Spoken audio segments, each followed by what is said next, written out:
En este episodio, fue un niño faraón que había quedado en el olvido por más de 3000 años, hasta que su tumba fue descubierta junto a los tesoros más famosos del antiguo Egipto. Desde entonces, el nombre de Tutankamón, sinónimo de inimaginables riquezas, se ha dado a conocer por todo el mundo. 5000 increíbles y particulares objetos hallados en su tumba nos han dado una imagen viva de la vida y destino de este rey.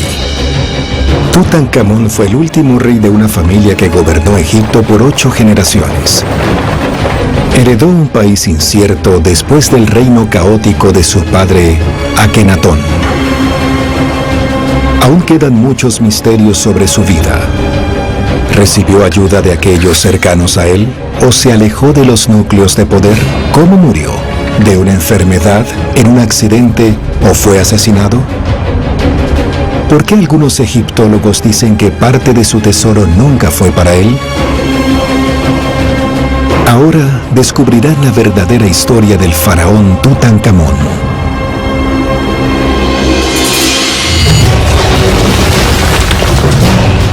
Hace 3500 años, Egipto redescubrió la magnificencia que había conocido en la época de las grandes pirámides y se convirtió en el reino más rico y poderoso del mundo. Esta fue la era del nuevo reino. Fue gobernado por soberanos icónicos, por algunos de los personajes más fascinantes de toda la antigüedad. La reina faraón Hatshepsut, la sublime Nefertiti, Akenatón el enigmático, o el joven Tutankamón.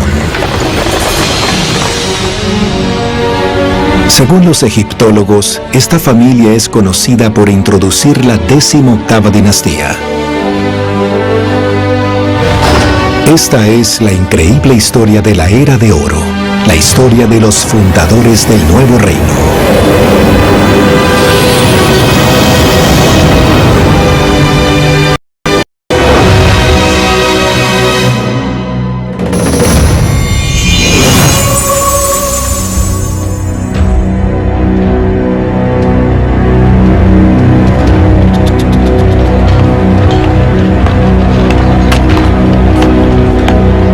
El Valle de los Reyes, 4 de noviembre de 1922.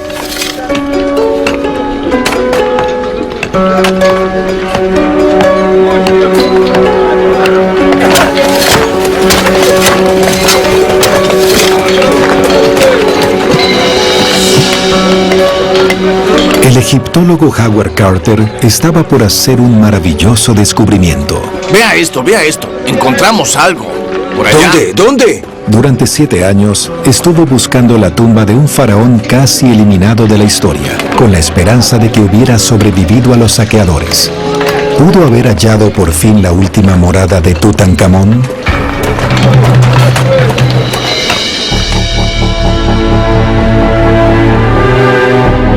Un siglo después, este lugar se hizo famoso a nivel mundial. Los egiptólogos lo llamaron KB62.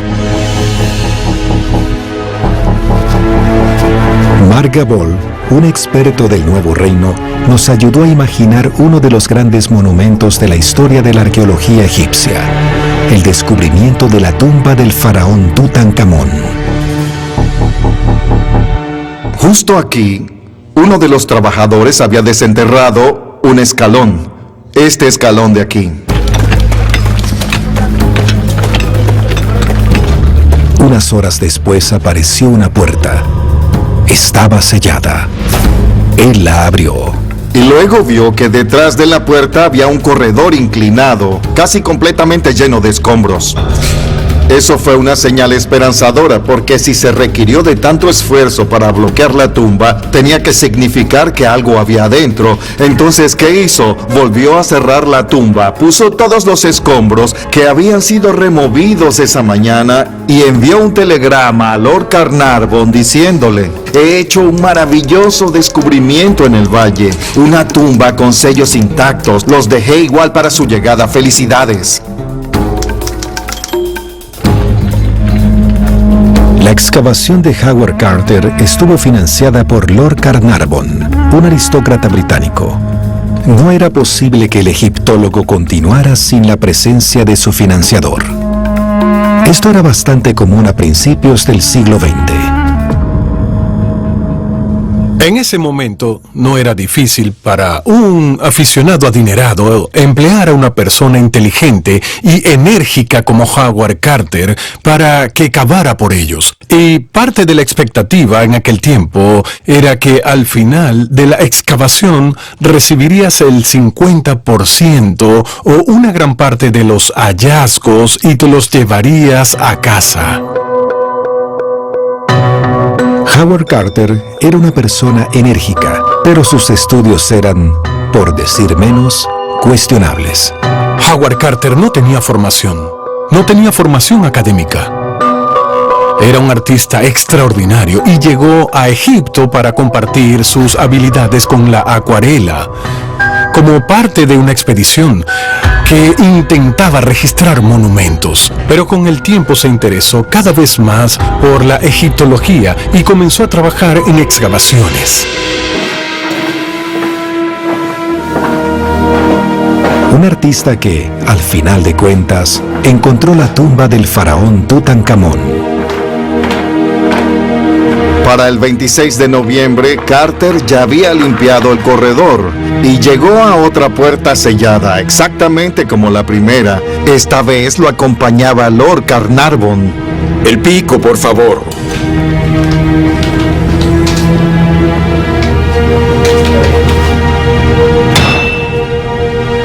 Después de haber hecho un agujero en la pared que encerraba este espacio, sintió una corriente de aire que salía.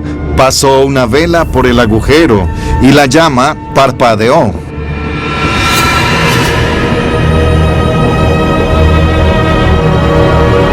Por un momento no dijo nada. Poco después, Lord Carnarvon le preguntó, ¿puedes ver algo? Y él dijo, sí, veo cosas extraordinarias.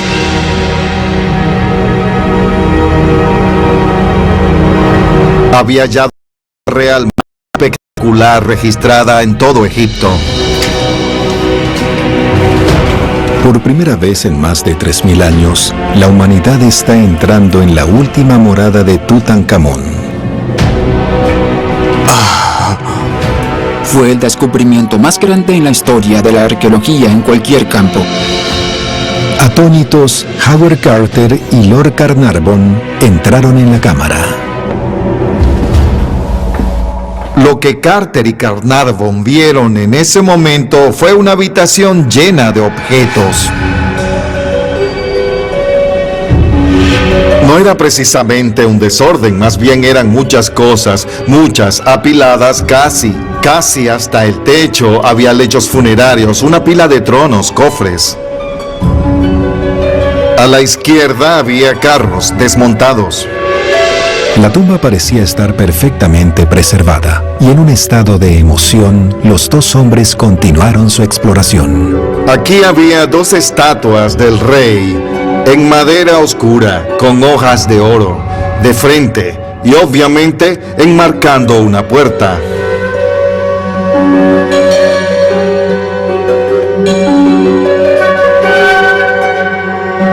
Pudieron ver el yeso más oscuro, usado por aquí y por allá, así que sabían que debía haber otra puerta sellada, lo que significaba otra cámara en la tumba, donde seguro encontrarían el sarcófago de Tutankamón.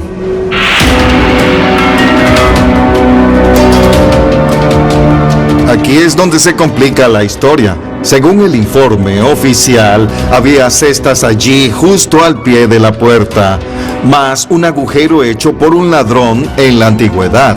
Ahora sabemos que este agujero no fue hecho por un ladrón allá en la antigüedad, sino por los mismos Carter y Carnarvon, tal vez el 26 de noviembre. No había inspectores y fue una intrusión totalmente ilícita.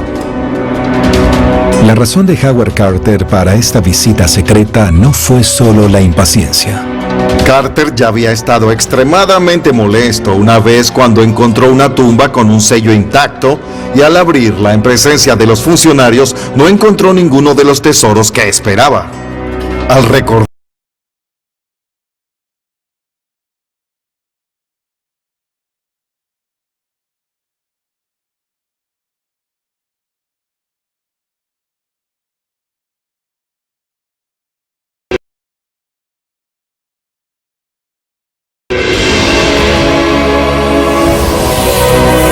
Las paredes de la cámara funeraria estaban decoradas con frescos que retrataban al faraón y a las divinidades. Pero cuando Howard Carter los descubrió, estas pinturas estaban escondidas, en su gran mayoría. Una enorme construcción llenaba casi todo el lugar, la masa externa de las llamadas capillas que protegía el sarcófago y la momia de Tutankamón, que en ese momento no se podía ver. El egiptólogo aún no lo sabía, pero esta capilla contenía otras 3, apiladas como muñecas rusas. La más pequeña contenía 3 ataúdes en forma de momia dispuestos dentro de un sarcófago tallado en cuarcita.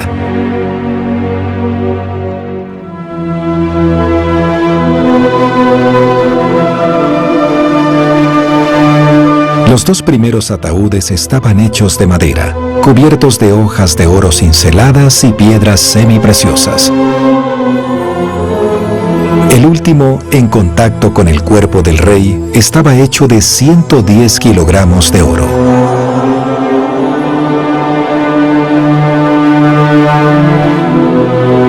Howard Carter tardó 3 años en llegar a la momia del faraón y a su sublime máscara de oro.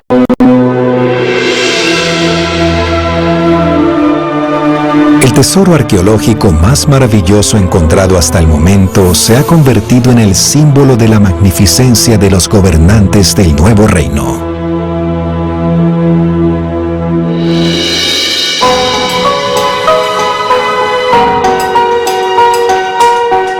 Pero antes de eso, los 2 exploradores hicieron su pequeña visita ilícita. Allí abajo se puede ver la abertura hacia otra habitación que Carter llamó el tesoro. Allí es donde se almacenaban los frascos canopos, junto a muchas de las estatuas y los muebles que estaban destinados a Tutankamón para su vida después de la muerte.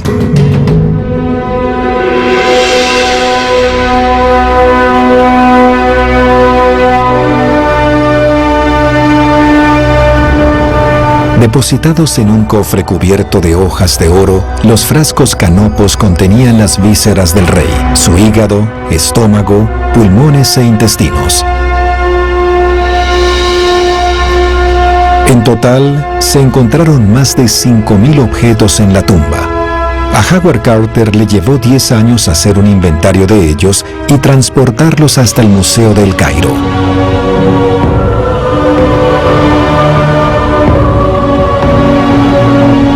Había oro en abundancia, 250 kilogramos en total. Un tesoro invaluable que ha hecho a Tutankamón el faraón más famoso de todos.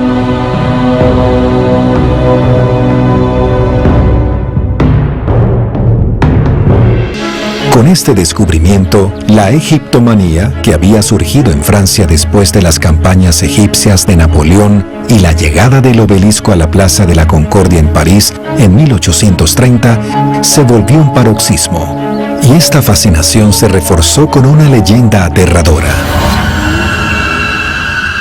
La maldición mortal de la momia que afectaba a cualquiera que se atreviera a perturbarla.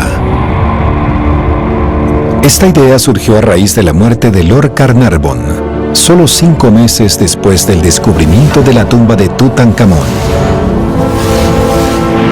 Los periódicos afirmaron que su perro, que se quedó en Inglaterra, murió en el mismo instante y que todas las luces de El Cairo se apagaron cuando exhaló su último aliento. Mejor aún, en los años siguientes, los periodistas descubrieron otras 20 muertes que consideraban sospechosas. Una supuesta maldición desde hace mucho tiempo desacreditada, pero que todavía hoy inspira libros y películas. Pero además de la leyenda, ¿quién era el faraón Tutankamón? Su tesoro, el más fabuloso de toda la historia antigua, nos dice mucho sobre la vida de este joven rey que estuvo en el olvido durante tanto tiempo.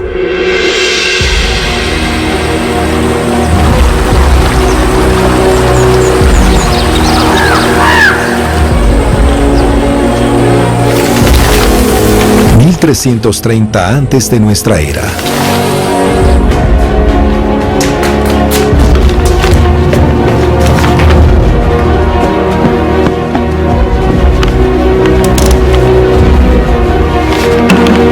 El futuro faraón todavía se llamaba Tutankamón, o la imagen viva de Atón.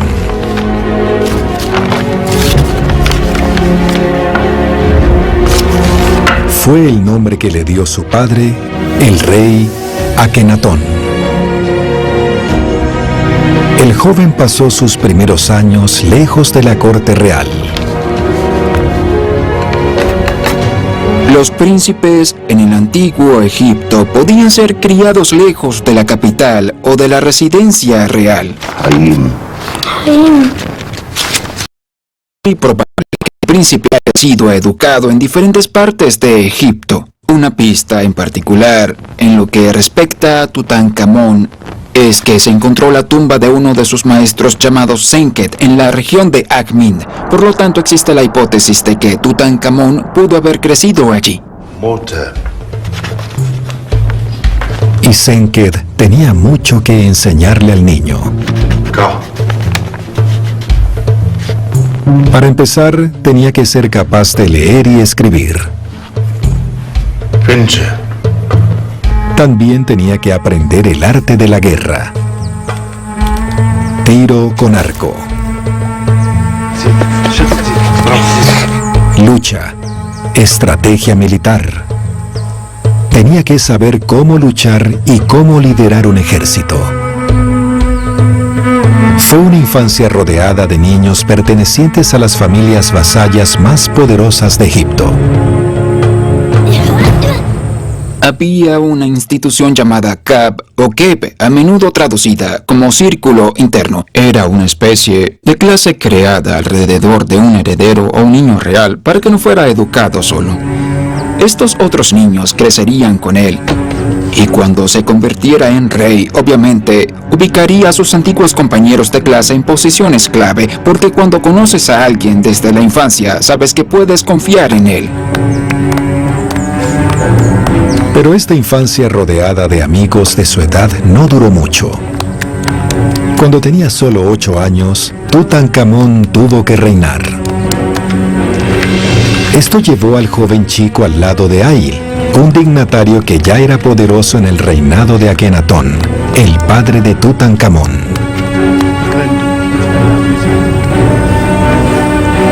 Ay lo ayudaría a gobernar el país. Entre sus títulos, Ay llevaba uno muy particular, el Padre de Dios. Era un título en uso desde el reino antiguo para designar a alguien que tenía una relación paternal con el rey.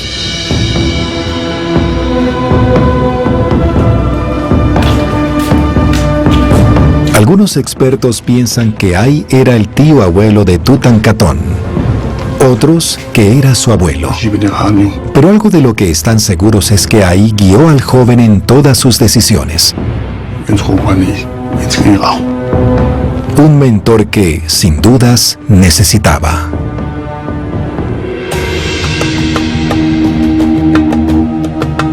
Akenatón, el padre de Tutankamón, había renegado de los antiguos dioses para entregarse a un solo dios, Atón. Pero su reinado fue la base para toda clase de problemas, y con su muerte, los egipcios creyeron que su mala suerte era el resultado de una venganza planificada por los dioses tradicionales para con ellos, y fue entonces cuando comenzaron a venerarlos de nuevo.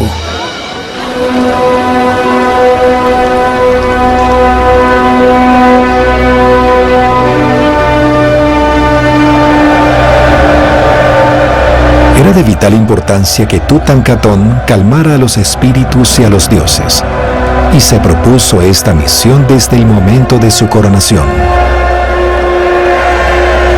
El joven faraón decidió coronarse en Tebas, en el templo de Karnak, donde residía el dios Amón, que había sido la divinidad más importante en el nuevo reino.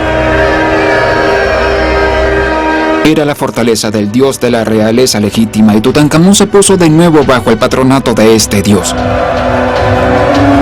Pero antes de que esta ceremonia se pudiera dar, el faraón tenía un ritual inevitable que llevar a cabo: el entierro de su predecesor. Era un evento de extrema importancia, incluso desde un punto de vista ideológico, para legitimar su ascenso al trono. Hay fuertes alusiones a esto en la mitología de la realeza egipcia. Sin embargo, con la muerte de su padre, Tutankamón no se convirtió en faraón.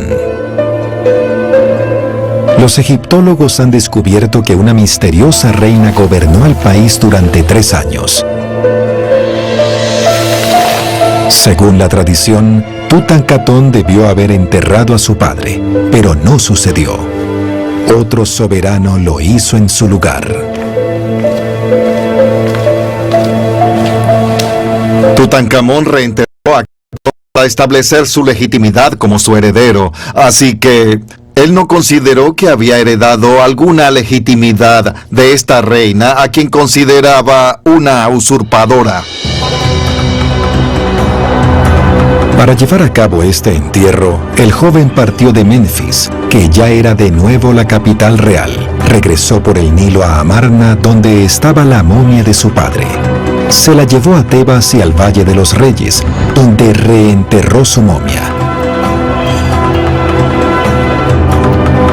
Se aseguró de llevar a cabo este ritual al invocar la protección de Osiris, el dios de la muerte.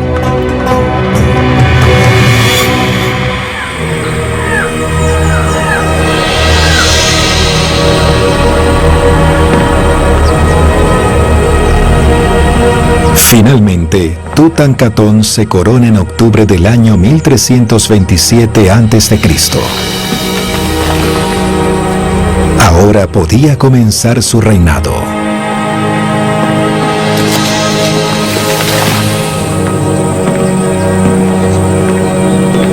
Tutankamón se presentaría como el buen rey que restauraría el equilibrio que Egipto tanto necesitaba en este momento.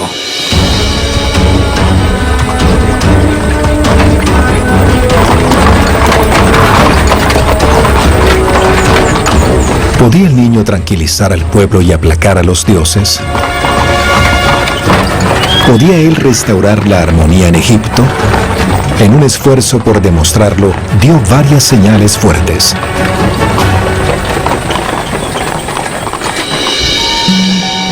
Apenas asumió el poder, Tutankamón lanzó una serie de importantes proyectos de construcción en todo el país para restaurar los templos que habían sido descuidados por mucho tiempo. Tutankamón tenía un programa estructurado tan pronto como llegó al trono. Akhenaton no había financiado ningún trabajo en los templos. Las avenidas sagradas se habían convertido en senderos. Todo estaba en mal estado.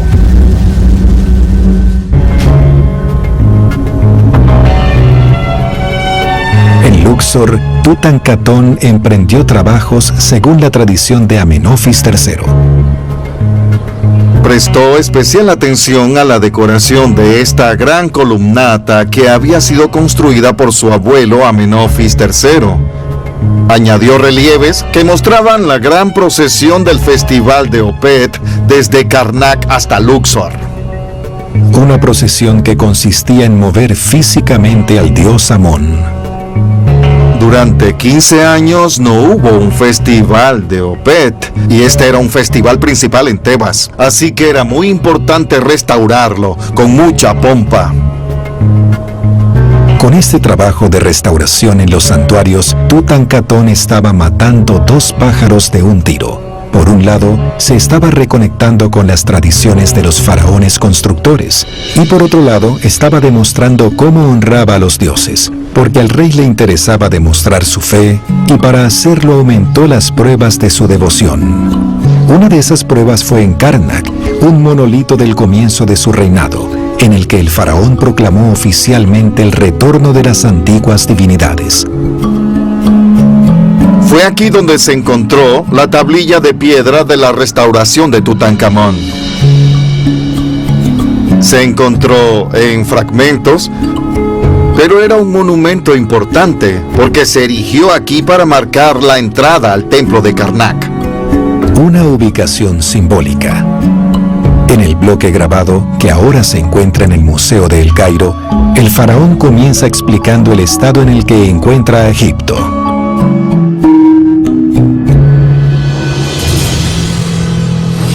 El país estaba en un estado de angustia. Los dioses le habían dado la espalda. Si enviábamos tropas para extender nuestras fronteras, no teníamos éxito. Si rezábamos a un dios para pedir consejo, no teníamos respuesta. Todos los faraones afirmaban que antes de su llegada al trono, Egipto estaba en un estado desastroso. Luego ya podían presentarse como unos salvadores, pero en el caso de Tutankamón era una realidad hasta cierto punto. Habiendo establecido esto, el rey explicó lo que había logrado. Su Majestad creó una imagen de su padre, Amón, que necesitaba 13 barras para llevarla. Antes de esto, 11 barras eran suficientes para llevar la majestuosidad del augusto dios. En realidad no había restaurado mucho, simplemente había restaurado la gran litera en la que se llevaba la estatua del dios o la diosa. Era lo mínimo que podía hacer. No se menciona ningún trabajo de construcción, lo que parece muy poco asertivo. Un problema con las inscripciones egipcias era que si Tutankamón afirmaba que iba a hacer algo, debía hacerlo. Podías mentirle al pueblo, pero en el antiguo Egipto no a los dioses. Así que el faraón prefería comprometerse lo menos posible. Solo mencionaba lo que ya había logrado. Pero hizo mucho hincapié en las barras de la litera porque la litera era importante para llevar al dios cuando salía de su templo. Todo esto tenía un objetivo muy claro: presentar a los dioses una vez más al pueblo de Egipto y al pueblo de Tebas, y mostrarles que Amón había regresado. Tutankamón, rey de Egipto.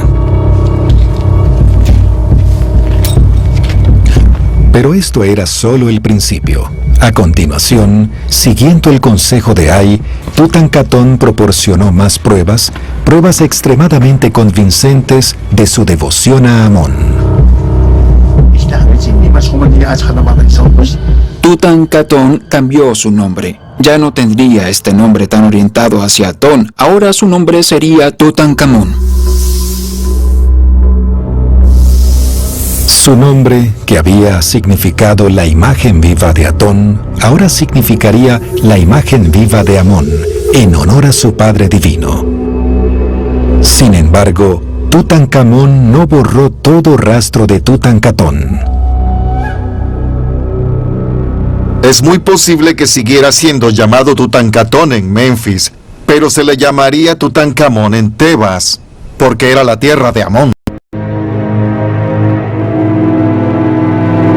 Esta dualidad se encuentra en uno de los objetos más icónicos de su reinado.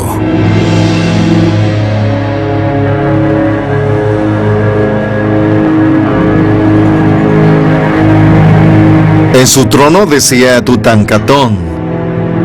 Bien, eso se corrigió, pero solo en la parte delantera, donde se cambió a Tutankamón. Pero en la parte trasera, que no se veía tanto, se dejó Tutankamón.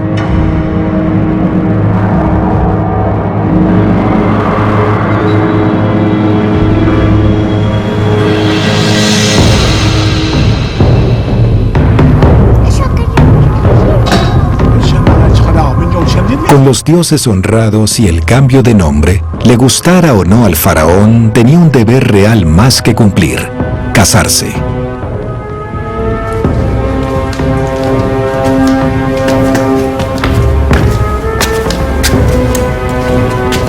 Y su prometida era su propia hermana Anjesenamón, 5 años mayor que él. Tutankamón, rey de Egipto. Un matrimonio organizado por Ay. Fue Ay quien gobernó la política real y tomó decisiones importantes en el asunto, así que sin duda habría decidido que sería algo bueno para la corona, para la línea real, que estos dos se casaran. Con este matrimonio, por fin se restablecieron todas las viejas tradiciones. Pero quedaron otros problemas por resolver. Bajo el reinado de Akenatón, el faraón anterior, se había redibujado el mapa de los reinos de Oriente Medio. Algunos como Mitanni habían desaparecido, mientras que otros como Asiria y el Imperio Hitita habían nacido. De hecho, los hititas se habían vuelto tan fuertes que incluso se atrevieron a atacar a Egipto al invadir la región de Kadesh.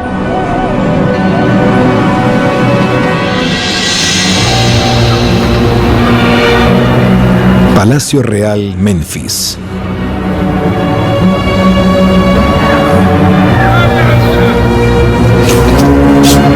Pasaron los años. Tutankamón, rey de Egipto. Se llevaron a cabo varias campañas militares para recuperar los territorios perdidos.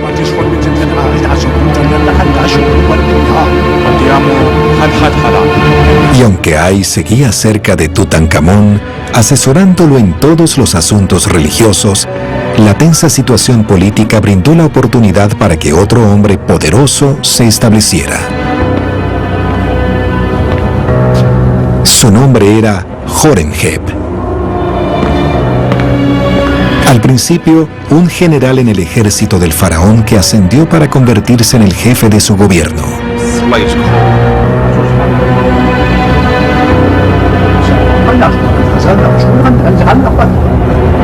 Los archivos diplomáticos muestran que Horemheb negoció tratados de paz con los socios políticos del faraón en nombre de este. Así que era muy poderoso, era la cima de la jerarquía militar, que era por supuesto el poder de facto en el Egipto de Tutankamón. Tanto Horemheb como Ay administraron el país con el apoyo de altos funcionarios civiles elegidos con sumo cuidado.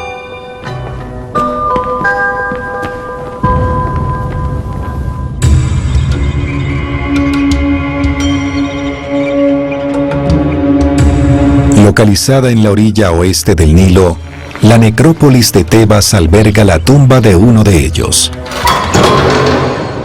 Tumba de Uy, tumba de Ay. La arqueóloga Meredith Brand nos lleva a este sepulcro, que tiene una importancia especial porque nos enseña mucho sobre el reinado de Tutankamón.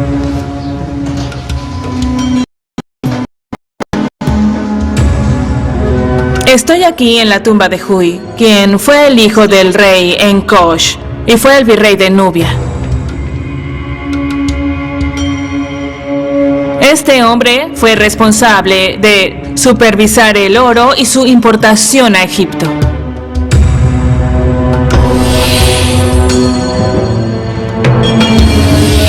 Fue uno de los dignatarios más importantes del reino.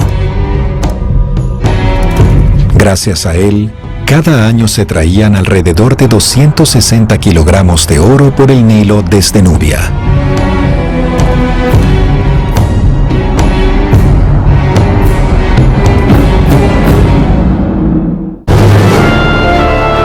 Te llevamos en un viaje a través de la historia. Sé parte de los más grandes imperios de todos los tiempos. Recorre sus tesoros culturales para descubrir más acerca de su evolución y legado. Una aventura maratónica que nos muestra la inmensidad del progreso humano. Constructores de imperios. Mañana, por History 2.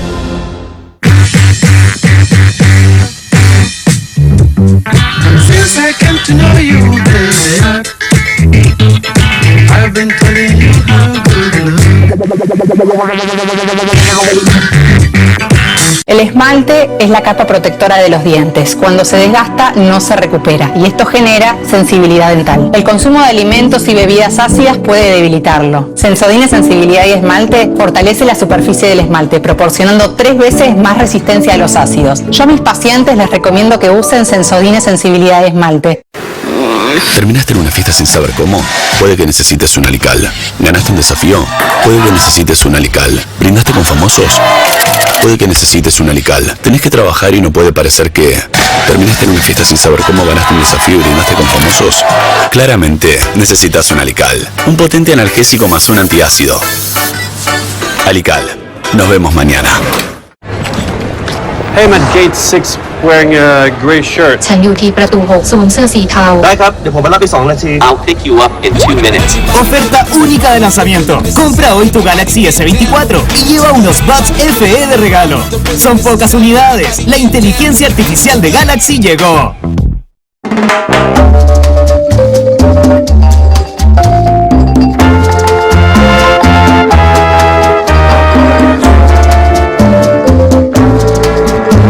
Aquarius con todo el sabor del verano. Ir más allá no siempre es hacer cosas increíbles. A veces es simplemente convencerte de seguir. Es confiar en que por más que no sepas cómo termina la cosa, vale la pena intentarlo. Supradin te ayuda a alcanzar la energía que necesitas para eso que buscas. Supradin es ir más allá. Nivea Luminous 630 trata distintos tipos de manchas. ¿Realmente funciona? Sí, créeme. ¿Reduce manchas post-acné? ¡Por supuesto! El serum antimanchas número 1 en el mundo. Ahora para manchas post-acné y manchas producidas por la edad. Actúa desde el día 1, reduciendo hasta el 71% de las manchas en 12 semanas. Incluso mis manchas por la edad. Comprobado por más de 1 millón de mujeres en el mundo. Nuevo Nivea Luminous 630. Funciona. Orgulloso de su estatus, Hui mandó a pintar estos grandes frescos que cuentan su vida cotidiana como virrey. Y nos muestran que como niño, el faraón ejercía muy poco poder.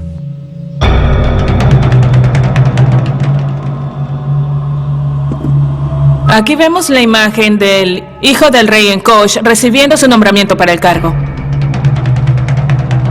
Pero no es Tutankamón quien está nombrando a Hui, es el supervisor del tesoro. El supervisor, el tesorero, tiene su mano extendida y hace un anuncio. Dice que ahora Hui es el hijo del rey en Kosh y Hui le responde al tesorero diciendo: genial, gracias, me alegra aceptar este trabajo. ¿Por qué no lo está haciendo el mismo Tutankamón? Una posible razón es que Hui está representando cierto grado de realidad histórica de lo que sucedió. Sabemos que Tutankamón no gobernó solo durante mucho tiempo, por lo que esta escena podría mostrarnos cómo era la administración en el día a día, con Tutankamón como faraón, pero con regentes como Horeb y otros altos funcionarios asumiendo la mayoría de los deberes administrativos.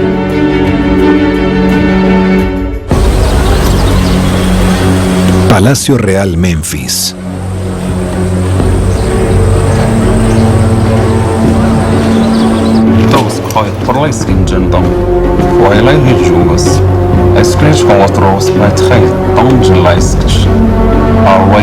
Con el paso de los años, Tutankamón puede haber adquirido más libertad en sus acciones, pero sus mentores todavía estaban muy presentes. El rey incluso pasaba la mayor parte de su tiempo en Memphis, feudo de Horeb. ¿Manipularon Horeb y Ai al faraón para usurpar su poder? ¿Podríamos decir que Luis XIV fue manipulado durante su periodo de regencia? No fue influenciado, pero sí proporcionaron un importante punto de referencia moral y social.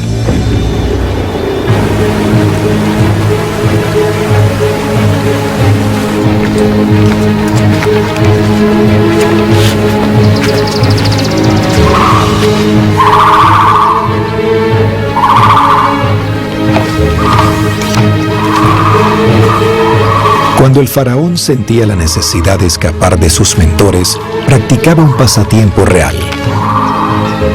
Salía de cacería.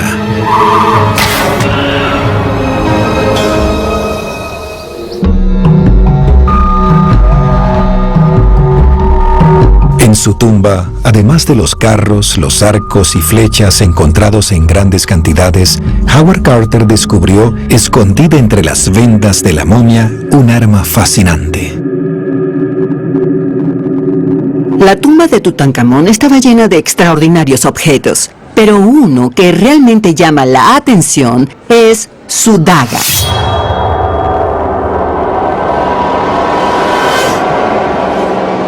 Tenemos muy pocos objetos de hierro del Antiguo Egipto, en especial de este período. Por tanto, esta daga es extremadamente importante.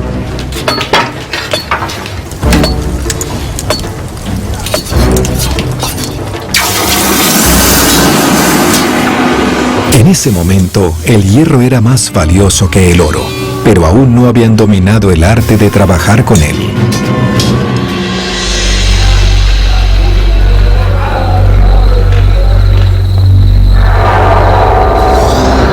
Pero hay otra razón por la que este objeto es tan extraordinario.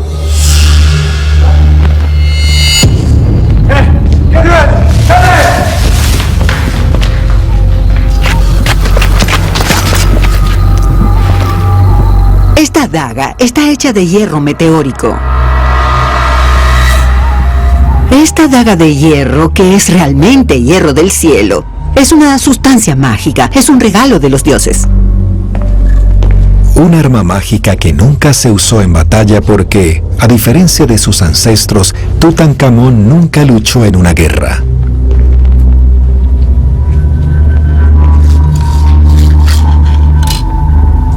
¿Por qué no participó en las batallas que se libraron en su nombre? Algunos egiptólogos proponen una teoría: que el faraón tenía pie sambo. Tenía muchos problemas físicos.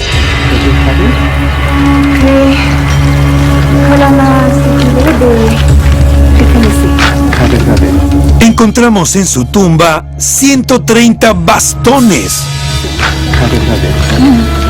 Bastones que Tutankamón habría necesitado para ayudar a moverse. Nada indica que sufriera dolencias como el pie sambo.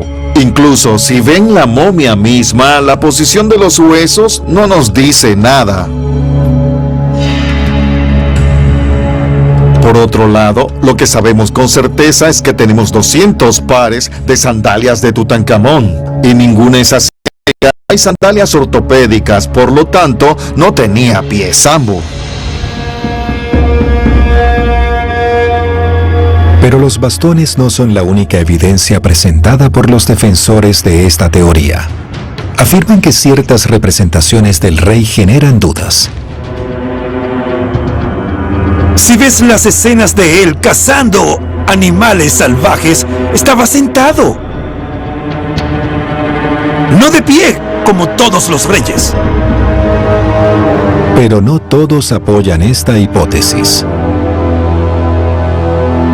No creo que aunque lo veas posando así o sentado, sea por algún tipo de dolencia, porque incluso con Amenofis III ves este tipo de postura. Así que creo que es más una continuación de un movimiento artístico que mostrar al rey débil, porque de hecho, en el arte egipcio y en toda la ideología, nunca se muestra a un rey débil. Entonces, ¿cuál es la verdad? ¿Estaba enfermo, era enfermizo o tenía buena salud? Es posible que tuviera una constitución débil. Solo con mirar su momia se puede ver que no era un atleta, pero tampoco estaba discapacitado, como a veces se afirma.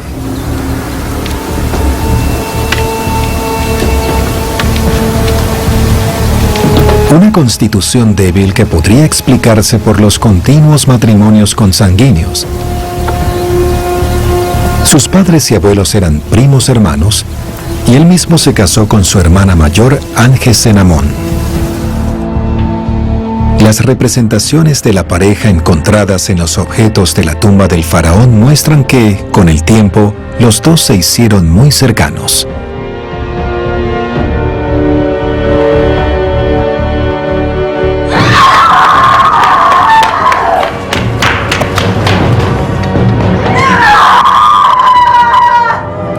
Por fin, el rey iba a tener un heredero.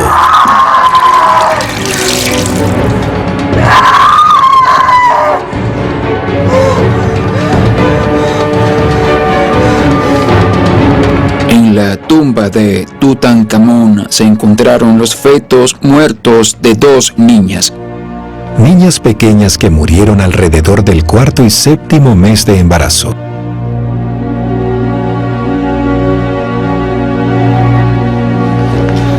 Sabemos que Tutankamón era su padre, y hasta hace muy poco los egiptólogos creían que su madre era Angesenamón. Pero descubrimientos recientes han hecho cambiar de su posición.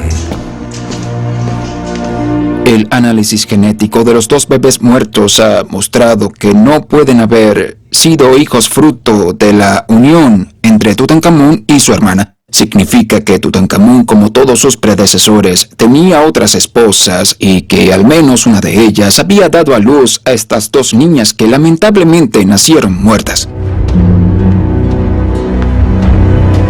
El faraón no tuvo tiempo de tener más hijos. En el año 1318 a.C., Tutankamón muere a los 18 años.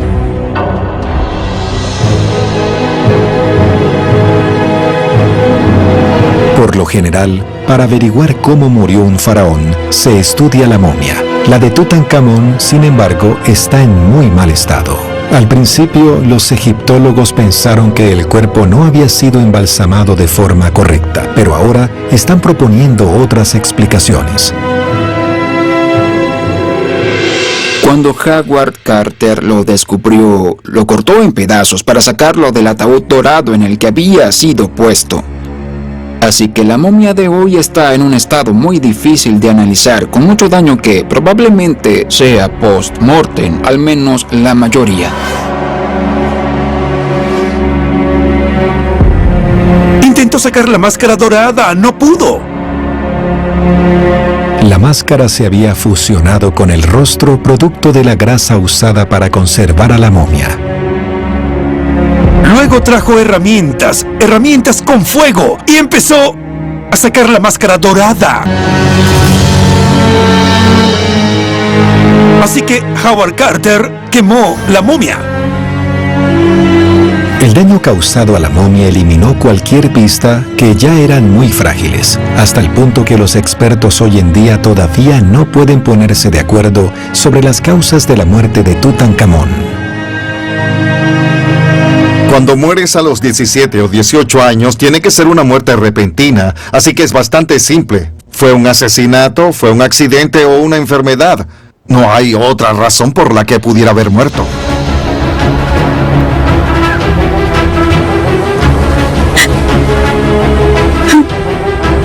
La teoría de un asesinato ha sido considerada. Incluso se ha sugerido que la muerte de Tutankamón podría haber beneficiado a Ay o a Horemheb. Había alcanzado la edad de 18 años, iba a convertirse en un rey adulto y luego murió. ¿Mostró de repente una tendencia autónoma? ¿Quería liberarse de estos protectores y mentores entrometidos? Esa es la teoría, que lo mataron. Pero no tenemos ninguna evidencia, ninguna pista que resista un examen riguroso. También se ha considerado la enfermedad. Hay marcadores genéticos que sugieren que tenía malaria. También sabemos que la plaga estaba arrasando con Egipto y el resto del Medio Oriente. Así que estos fueron factores que pudieron haber causado una muerte repentina e inesperada. Pero recientemente se ha propuesto otra hipótesis. Murió cuando estaba montando su carruaje en el desierto de Memphis.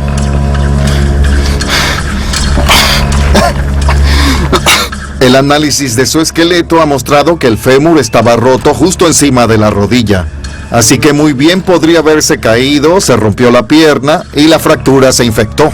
Una infección del hueso lleva a una septicemia, y la septicemia en el siglo XIV a.C. era algo fatal.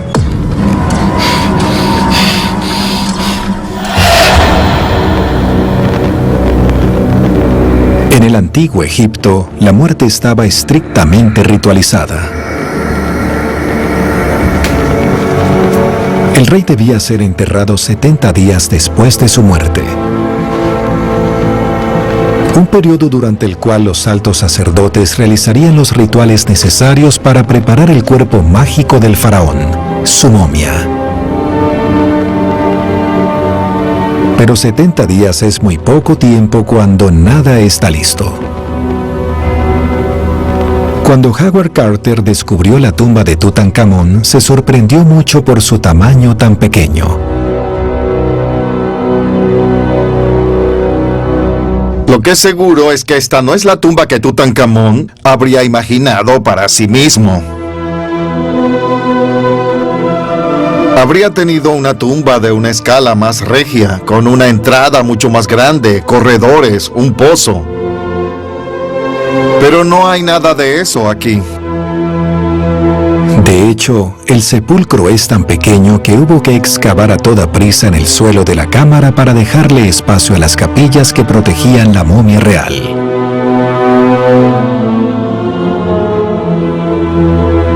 Yo creo que la tumba de Tutankamón fue hecha originalmente para Ay. Y ante la muerte repentina de Tutankamón, él le dio la tumba. Si miras la tumba de Ay en el Valle Occidental y la tumba de Tutankamón, es como si el mismo artista hubiese hecho ambas tumbas.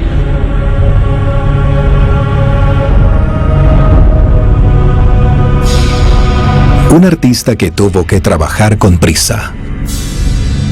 Y se notaron las consecuencias. Las paredes del sepulcro muestran las cicatrices de este apuro. Una vez que se culminó la pintura, no hubo mucho tiempo antes de que la tumba fuera sellada para siempre. Y como la pintura todavía estaba fresca, se humedeció. Así que todas esas pequeñas manchas marrones que se ven son en realidad hongos que se secaron desde entonces, y no podemos quitar esas manchas porque realmente están incrustadas.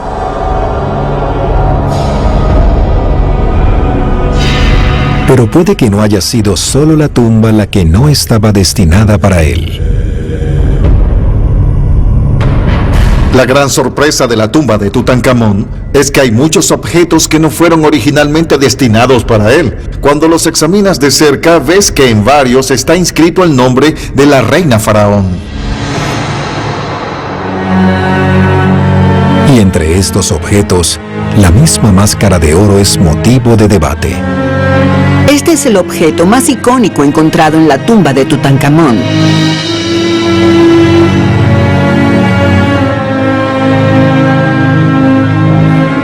Pero curiosamente, algunos eruditos creen que esta no fue hecha para él. Una de las razones es que creen que la cara no es exactamente como debió ser la de Tutankamón. Hay una pequeña inscripción allí. Piensan que borraron y cambiaron algo en el hombro. Aquí vemos los orificios para las orejas. Originalmente, cuando se encontraron, unos pequeños discos de oro los cerraban, y por eso piensan que tal vez fue hecha para una mujer y luego la convirtieron en una pieza para un hombre. Pero si miras la momia de Tutankamón, tenía agujeros para pendientes bastante grandes, así que es claro que todo esto está rodeado de controversia, aunque se haya encontrado en el cuerpo del rey.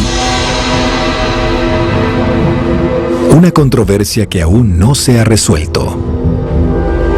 Pero, ya sea que haya sido hecha originalmente para Tutankamón o no, esta máscara, elaborada con 10 kilogramos de oro, todavía nos fascina 3000 años después de su creación. La gente se impresiona porque piensan que el oro se relaciona con la riqueza, pero no es solo eso. También se usa el oro porque es un símbolo del sol y la transformación del rey de ser un poco terrenal a completamente divino, porque la carne de los dioses está hecha de oro. Su cabello es de lapislázuli y sus huesos son de plata, y aunque Tutankamón era un dios en la tierra, cuando fue momificado realmente fue transformado en una deidad.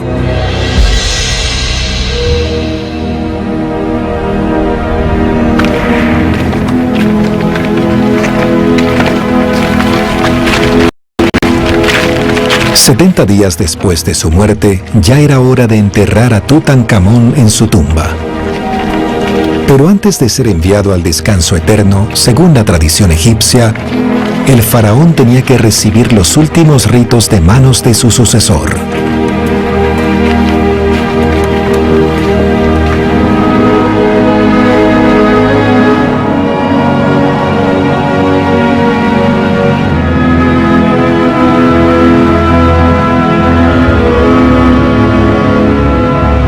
Aquí tenemos algunas escenas muy pocas veces representadas.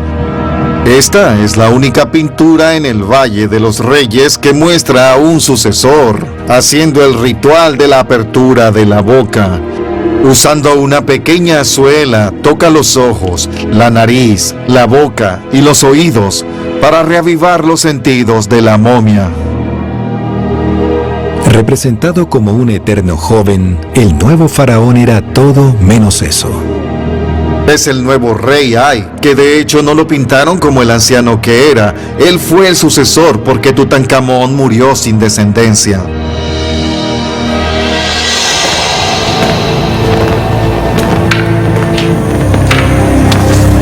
La parte final del ritual fue el sellado de la tumba antes de que se pusiera el sol.